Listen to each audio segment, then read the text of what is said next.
Auditeurs, auditrices, bonjour.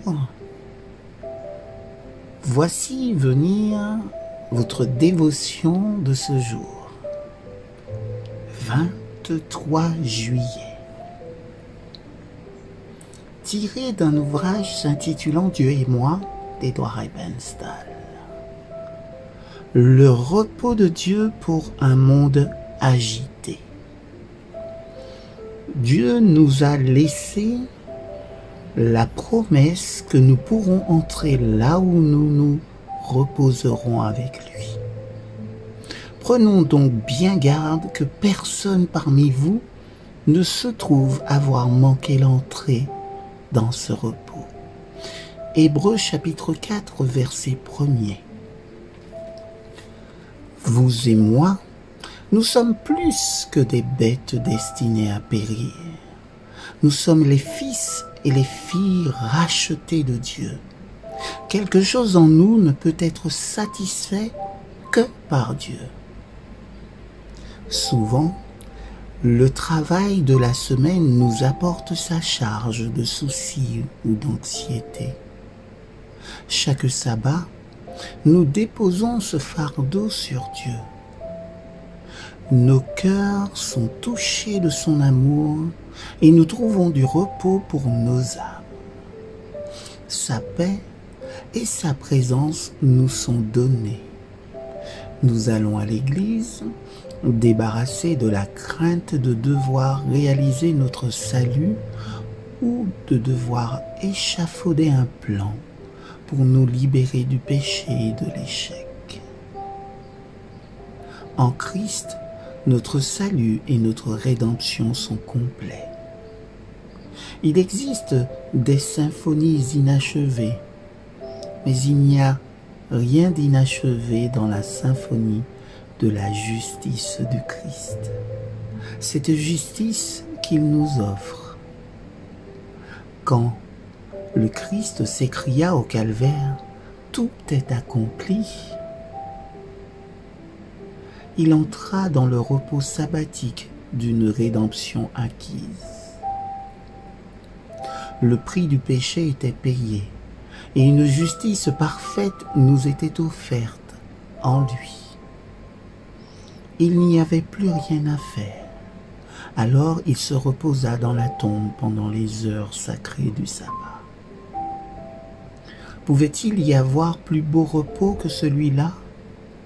Le Christ a satisfait à toutes les exigences pour notre salut. Le sabbat a toujours signalé l'achèvement du travail de Dieu. Un travail achevé quand il créa la terre, une rédemption achevée quand il mourut pour nous. Sur la terre renouvelée, de nouvelle lune en nouvelle lune, et de sabbat en sabbat, toute chair viendra se prosterner devant moi, dit l'Éternel, selon qu'il est écrit dans Ésaïe chapitre 66, verset 23. Quand la terre aura été recréée et aura retrouvé sa perfection originelle, le sabbat sera encore le signe de l'œuvre achevée de Dieu. Pour nous, il est urgent d'entrer sans tarder dans le repos de Dieu. Il nous a fait don d'une justice parfaite en son Fils.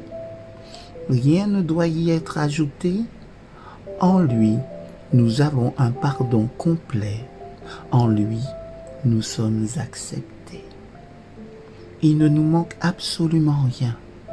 Que dire de plus? Si Dieu est pour nous, qui sera contre nous? Lui qui n'a pas épargné son propre Fils, mais l'a livré pour nous tous, comme moi avec son Fils, ne nous donnerait-il pas tout? Romains chapitre 8, versets 31 et 32. Excellente journée à tous et à toutes. Amen.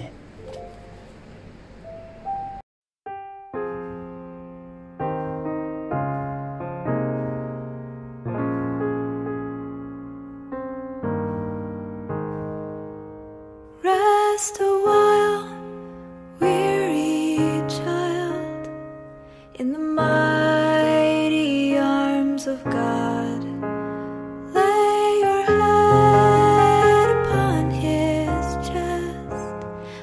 close your eyes and simply rest. He knows all that you need. He has heard, He has seen. So come and lay your burdens down and let His love surround and hold you.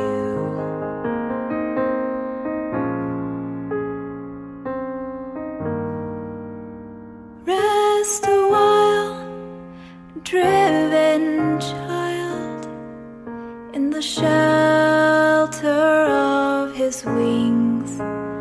They have been a place of refuge to both homeless and kings.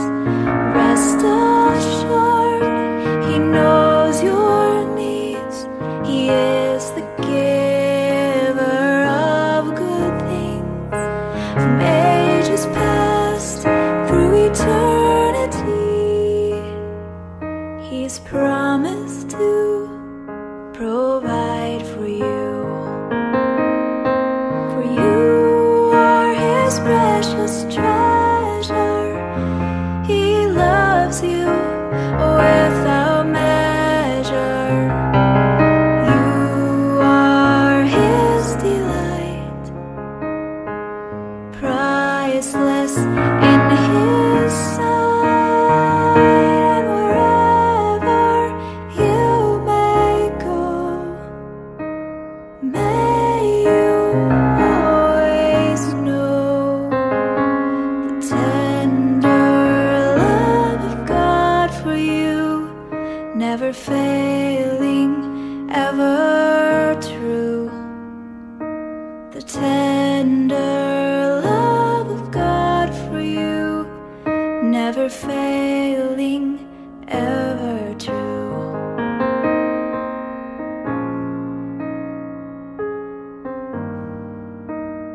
Rest a while, broken child, in the healing hands of God. Hands that hold the reeling spheres, will wipe away your tears. He who makes all things new will do the same for you. He is faithful, good and true, and He's promised to restore you. For you are His precious treasure. He loves you without measure. You are His delight, priceless in His sight. And wherever you may go, may you always know the tender love of God for you, never failing, ever true. The tender love of God for you, never failing,